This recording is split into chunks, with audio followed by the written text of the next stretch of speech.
The wind in the willows. There's a certain magic that dances between the willows in spring, a whisper that carries stories of lost loves and lingering souls. My name is Green, and this tale is mine, a confession of a love unreturned and a life unfinished. Here, in the rustle of leaves and the cool shade, I exist merely as a shadow, bound to the earth only by the heart that beats for her, Jules. My story begins in the cluttered clamor of the New Orleans train station, where destiny first teased me with her presence. I was a boy of 7, dirty-faced from the streets that were both my playground and my prison. I was there, amidst the hustle of bodies and the shrill cries of departures. Fate pushed me to the ground, a harsh reminder of my invisibility. But she saw me. She extended her small hand, pulling me to my feet. Her touch was light, imbued with a kindness I had never known. "Are you okay?" Her voice was like a melody amidst the cacophony. Before I could stutter my thanks, she was pulled away. A man's voice calling, "Jules, hurry." Her hurried steps took her toward a departing train, but in her haste, a necklace fell from around her neck and unnoticed by her, a treasure I quickly claimed. It was my only link to the girl who had offered me a momentary glimpse of warmth.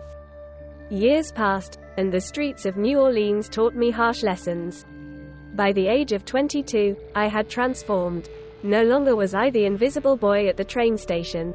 Now, I was Green, a name whispered with a mix of fear and respect in the shadowy corners of Detroit, a city as dark and cold as I had become. I had climbed the ranks of the underworld. Yet, in the hardened shell that was my heart, I kept a corner soft, preserved by the memory of a girl and the weight of a necklace I wore hidden under my clothes. Fate, it seemed, wasn't finished with me yet. It brought her back into my life in a lavish party thrown by Detroit's elite. She was there, radiant and seemed unreachable, surrounded by the trappings of wealth, so starkly different from my world of darkness. Her round eyes swept the room, landing on mine with no hint of recognition. "Jules."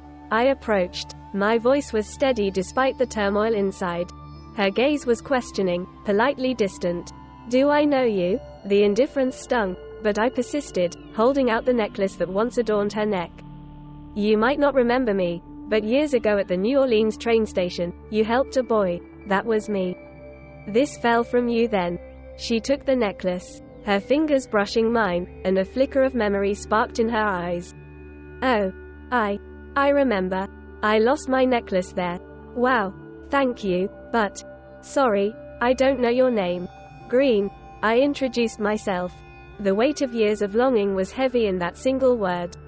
She smiled, and I felt like I was ready to give her all of my life, to make her happy.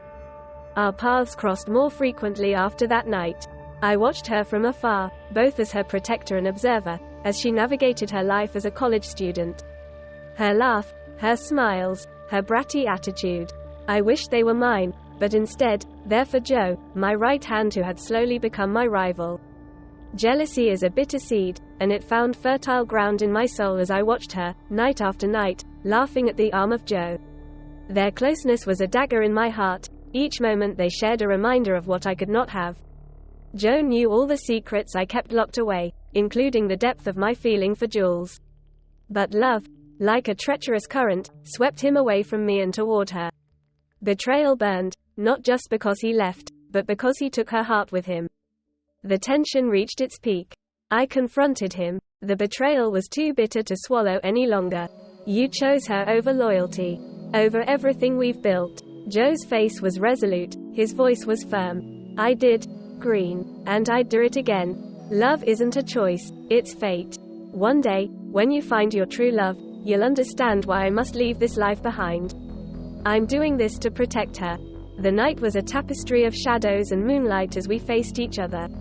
Our duel was inevitable. The air was thick with tension and unspoken accusations. The fight was brutal, a dance of desperation and rage. I was close, so close to victory, to reclaiming some shard of my shattered world. But Jules, clever and cruel, tricked me into lowering my guard. "Stop, Green. This isn't you." Her voice pierced the night and her presence halting my next move. Meeting her gaze, I felt guilt slither into my heart, a mistake that would change my life forever. "You shouldn't hurt him." She wept in tears, only a second before a shot rang out, echoing against the cold, hard walls of Detroit's underbelly. I was shocked, but it was too late. I fell, betrayed by my own heart. My story seemingly ended that night. But death is not an end, not for a soul anchored by such a powerful force. My soul tethered to the world of the living, to her. My form was nothing more than a wisp of longing and regret. I found myself adrift among the willows across her house, where the wind sang of sorrow and solace. I watched her through the seasons. In the spring, when the willows wept their leaves like tears, I followed her. We spoke, or rather, I spoke to her. "Jules," I whispered. "Can you hear me? I am still here. I am still yours." She paused. Her eyes were distant, as if she could feel my presence, but then she continued on. Season changed, and again I followed her. "Remember the boy who fell at the train station? I am him, Jules.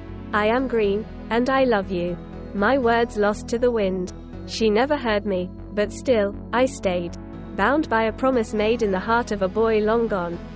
The wind in the willows carried my whispers, my hopes, and my love.